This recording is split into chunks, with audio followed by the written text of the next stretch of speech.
Hi hello ನಮಸ್ಕಾರ ಎಲ್ರಿಗೂ ಮನೆಮದ್ದು ಯೂಟ್ಯೂಬ್ ಚಾನಲ್ಗೆ ಎಲ್ಲರಿಗೂ ಸ್ವಾಗತ. ಕೆಲವೊಮ್ಮೆ ನಮಗೆ ಏನಾಗುತ್ತೆ ಅಂತ ಹೇಳಿದರೆ, ನಾವು ವೆಕೇಷನಲ್ಲೋ ಏನಾದರೂ ಹೊರಗಡೆ ಎಲ್ಲ ಹೋಗ್ತೀವಿ, ತುಂಬ ದಿನ ಮನೆಯಲ್ಲಿರೋದಿಲ್ಲ, ಅಥವಾ ಏನಾದರೂ ಫಂಕ್ಷನ್ ಏನೋ ಇರುತ್ತೆ.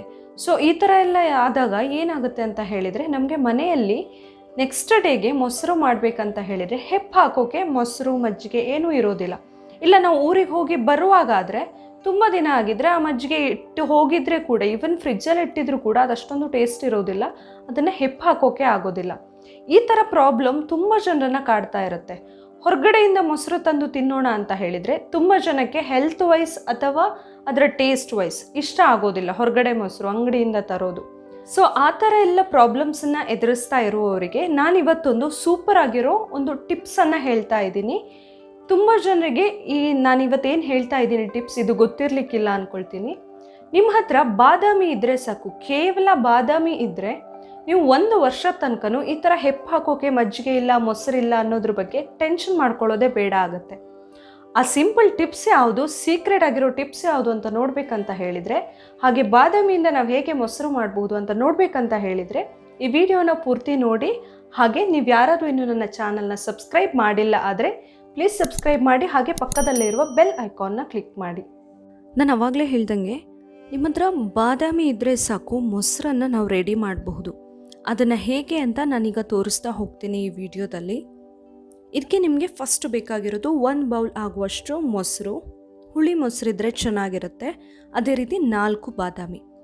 ಬಾದಾಮಿಯ ಹೆಲ್ತ್ ಬೆನಿಫಿಟ್ಸ್ ನಮಗೆಲ್ಲರಿಗೂ ಗೊತ್ತೇ ಇದೆ. ಹೆಲ್ತಿಗೆ ತುಂಬ ಇಂಪಾರ್ಟೆಂಟಾಗಿ ಬೇಕಾಗಿರುವಂತಹ ಒಂದು ಡ್ರೈ ಫ್ರೂಟ್ ಅದು. ಇಲ್ಲಿ ಬಾದಾಮಿನ ಯೂಸ್ ಮಾಡಿ ಮೊಸರನ್ನು ಹೇಗೆ ಮಾಡೋದಂತ ಹೇಳ್ತಾ ಇದ್ದೀನಿ ಈಗ. ಸೊ ಮೊದಲಿಗೆ ನಾನೇನು 1 ಬೌಲ್ ಆಗುವಷ್ಟು ಹುಳಿ ಮೊಸರು ತೊಗೊಂಡಿದ್ದೀನಿ. ಅದಕ್ಕೆ ನಿಮ್ಮ ಹತ್ರ ಇರುವಂತಹ 4 ಬಾದಾಮಿ ಏನಿದೆ ತೊಳೆದಿಟ್ಕೊಂಡಿರೋ ಬಾದಾಮಿನ ಅದಕ್ಕೆ ಹಾಕಿ. ಸೊ ಅದಕ್ಕೆ ಹಾಕಿ ನೀವು ಸರಿಯಾಗಿ ಮಿಕ್ಸ್ ಮಾಡಿ ಒಮ್ಮೆ ಒಂದು ಪ್ಲೇಟ್ ಮುಚ್ಚಿಬಿಟ್ಟು ಫುಲ್ ನೈಟ್ ಹಾಗೆ ಇಡಬೇಕು. ಅದನ್ನು ಮಿನಿಮಮ್ ಅಂದರೂ 8 ಅವರ್ಸ್ ಇಡಬೇಕಾಗುತ್ತೆ. ನೀವು ನೈಟ್ ಇಲ್ಲಾದರೆ ಮಾರ್ನಿಂಗ್ ಆದರೂ ಓಕೆ, ಬಟ್ ಮಿನಿಮಮ್ 8 ಅವರ್ಸ್ ಅದರಲ್ಲೇ ಇರಬೇಕು ಬಾದಾಮಿ. ಸೊ ಬಾದಾಮಿ ಅದರಲ್ಲಿ ನೆನಿತಾ ಇದ್ದಂಗೆ ಆ ಮೊಸರಲ್ಲಿರೋ ಹುಳಿನೆಲ್ಲ ಚೆನ್ನಾಗಿ ಹೀರ್ಕೊಳ್ಳುತ್ತೆ. ಸೊ 8 ಅವರ್ಸ್ ಅಷ್ಟು ಬಿಟ್ಟರೆ ನಮಗೆ ಅದು ಸ್ವಲ್ಪ ಉಬ್ಕೊಂಡಿರುತ್ತೆ. ನಾವು ನಾರ್ಮಲಿ ನೀರಲ್ಲಿ ನೆನೆಸಿದ್ರೆ ಹೇಗಾಗುತ್ತೆ ಬಾದಾಮಿ, ಅದೇ ರೀತಿ ನೋಡಿ ನಾನಿಲ್ಲಿ ತೋರಿಸ್ತಾ ಇದ್ದೀನಿ. ಆ ಹುಳಿ ಮೊಸರಲ್ಲಿ ನೆನೆಸಿರೋದ್ರಿಂದ ಈ ಬಾದಾಮಿ ಸ್ವಲ್ಪ ಉಬ್ಕೊಂಡಿದೆ, ನೀರು ಹುಳಿ ಎಲ್ಲ ಹೀರ್ಕೊಂಡು. ಅದನ್ನು ನೀವು 8 ಅವರ್ಸ್ ಆದಮೇಲೆ ಅಥವಾ ರಾತ್ರಿ ನೆನೆಸಿಟ್ರೆ ಇನ್ ಕೇಸ್ ಮಾರ್ನಿಂಗಲ್ಲಿ ಆ ಬಾದಾಮಿನ ಮಾತ್ರ ತೆಗೆದು ಅದನ್ನು ತೊಳೆದು ಇಟ್ಕೊಳ್ಬಹುದು. ನೀವು ಈ ಮೊಸರು ಏನಿದೆ ಉಳ್ಕೊಂಡಿದೆ ಬಾದಾಮಿ ತೆಗೆದಿರೋದು ಅದನ್ನು ನೀವು ಹಾಗೆ ಯೂಸ್ ಮಾಡಬಹುದು, ಬೇಕಂದರೆ ಏನೂ ಪ್ರಾಬ್ಲಮ್ ಇಲ್ಲ. ಅದೇ ರೀತಿ ನೀವು ಇಲ್ಲಿ ಈಗ ಬಾದಾಮಿ ಏನು ತೊಗೊಂಡಿದ್ದೀರ ನೋಡಿ, ಎಷ್ಟು ಚೆನ್ನಾಗಿ ಉಬ್ಕೊಂಡಿದೆ ಇದು ಫುಲ್ ನೆನೆದು. ಅದನ್ನು ನೀಟಾಗಿ ಕ್ಲೀನ್ ನೀರಲ್ಲಿ ಅಂದರೆ ನಾರ್ಮಲ್ ವಾಟ್ರಲ್ಲಿ ವಾಶ್ ಮಾಡಬೇಕು ಒಂದು ಸಾರಿ. ಅದರಲ್ಲಿ ಪಸೆ ಏನೂ ಇರಬಾರ್ದು ಹೊರಗಡೆಯಿಂದ. ಸೊ ಒಂದು ಸರಿ ವಾಶ್ ಮಾಡಿದ ಮೇಲೆ ಟಿಶ್ಯೂ ಅಥವಾ ಯಾವುದಾದ್ರೂ ಒಂದು ಕಾಟನ್ ಬಟ್ಟೆಯಿಂದ ನೀಟಾಗಿ ಅದನ್ನು ಒರೆಸಿ ಬಿಡಬೇಕು. ಆದಷ್ಟು ಅದರ ಹೊರಗಡೆ ಇರುವ ನೀರು ಪಸೆ ಎಲ್ಲ ತೆಗೆದು ಒಂದು ಡಬ್ಬಿಗೆ ನೀವು ಹಾಕಿ ಇಡ್ಬೋದು. ನೀವು ಯಾವ ಕಂಟೈನರಲ್ಲಿ ಬೇಕಂದರೆ ಹಾಕಿ ಇಡಬಹುದು. ಒಂದು ಚಿಕ್ಕ ಡಬ್ಬಿಗೆ ಹಾಕಿ ಫ್ರಿಜ್ಜಲ್ಲಿ ಇಟ್ಬಿಡಬಹುದು. ಇಷ್ಟ ಆಯಿತು. ಇದನ್ನು ಹೇಗೆ ಹೆಪ್ಪು ಹಾಕೋಕ್ಕೆ ಯೂಸ್ ಮಾಡೋದು ಈ ಬಾದಾಮಿನ ಅಂತ ಅಂದ್ಕೊಳ್ತಾ ಇದ್ದೀರಾ? ಬನ್ನಿ ಈಗ ಅದನ್ನು ಕೂಡ ತೋರಿಸ್ತೀನಿ ನಾನು. ನಿಮಗೆ ಎಷ್ಟು ಮೊಸರು ಬೇಕಾಗುತ್ತೆ ಒಂದು ಅಂದಾಜು ಅಷ್ಟು ಹಾಲನ್ನು ತೆಗೆದಿಟ್ಕೊಳ್ಳಿ. ಕಾಯಿಸಿ ಆರಿಸಿರೋ ಹಾಲು. ಇನ್ ಕೇಸ್ ಸ್ವಲ್ಪ ಬೆಚ್ಚಗಿದ್ರೆ ಓಕೆ, ಬಟ್ ಜಾಸ್ತಿ ಬಿಸಿ ಏನು ಬೇಡ, ಆದಷ್ಟು ತಣ್ಣಗಿದ್ರೆ ಒಳ್ಳೆಯದು. ಸೊ ತಣ್ಣಗಿರೋ ಹಾಲನ್ನು ತೊಗೊಳ್ಳಿ, ನಿಮ್ಗೆ ಎಷ್ಟು ಬೇಕೋ ಅಷ್ಟು. ಅದಕ್ಕೆ ನೀವು ಫ್ರಿಜ್ಜಿಂದ ತೆಗೆದಿರೋ ಬಾದಾಮಿ ಏನಿದೆ, ಫ್ರಿಜ್ಜಲ್ಲಿ ಇಟ್ಕೊಂಡಿರೋ ಬಾದಾಮಿ ಅಂದರೆ ನೀವು ಹಿಂದಿನ ದಿನ ನೆನೆಸಿ ಮೊಸರಲ್ಲಿ ನೆನೆಸಿ ಇಟ್ಟಿರೋ ಬಾದಾಮಿ, ಅದನ್ನು ಈ ಹಾಲಿಗೆ ಹಾಕಿ ಚೆನ್ನಾಗಿ ಮಿಕ್ಸ್ ಮಾಡಿ. 4 ಬಾದಾಮಿನ ನೀವು ಹಾಕಬಹುದು. 4 ಬಾದಾಮಿಗಳನ್ನು ಹಾಕಿ ಚೆನ್ನಾಗಿ ಮಿಕ್ಸ್ ಮಾಡಿ ಹಾಗೆ ಮುಚ್ಚಿ ಇಟ್ಬಿಡಿ. ಸ್ಪೂನಲ್ಲಿ ಒಂದು ಸರಿ ಸರಿಯಾಗಿ ಮಿಕ್ಸ್ ಮಾಡಿ ಮುಚ್ಚಿ ಹಾಗೆ ಇಟ್ಟರೆ ಬೆಳಿಗ್ಗೆ ಆಗೋ ತನಕ ಬಿಡಬೇಕಾಗುತ್ತೆ. ನಾರ್ಮಲ್ ಆಗಿ ಚಳಿ ವಾತಾವರಣ ಆದರೆ ಕೆಲವೊಮ್ಮೆ ಅಷ್ಟು ಬೇಗ ಬರಲ್ಲ, ಬೆಳಿಗ್ಗೆ ಆದರೂ ಕೂಡ ಇನ್ನೊಂದು 1 or 2 ಅವರ್ಸ್ ಎಕ್ಸ್ಟ್ರಾ ಬಿಡಬೇಕಾಗುತ್ತೆ. ಇಲ್ಲ ನಾರ್ಮಲ್ ವೆದರ್ ಕಂಡೀಷನ್ ಇದೆ ಅಂತ ಆದರೆ ಆ ಥರ ಇರುವಾಗ ನಾರ್ಮಲ್ ನೀವು ನೈಟ್ ಹಾಕಿ ಇಟ್ಟರೆ ಮಾರ್ನಿಂಗ್ ಅಷ್ಟರಲ್ಲಿ ನಮಗೆ ಮೊಸರು ರೆಡಿಯಾಗಿರುತ್ತೆ. ಸೊ ನೋಡಿ ಇಲ್ಲಿ ನಾನೀಗ ತೋರಿಸ್ತಾ ಇದ್ದೀನಿ ಎಷ್ಟು ಗಟ್ಟಿಯಾಗಿದೆ. ನಾನು ನೈಟ್ ಹಾಕಿರೋದು ಮಾರ್ನಿಂಗ್ ತೆಗಿತಾ ಇದ್ದೀನಿ ಇದನ್ನು.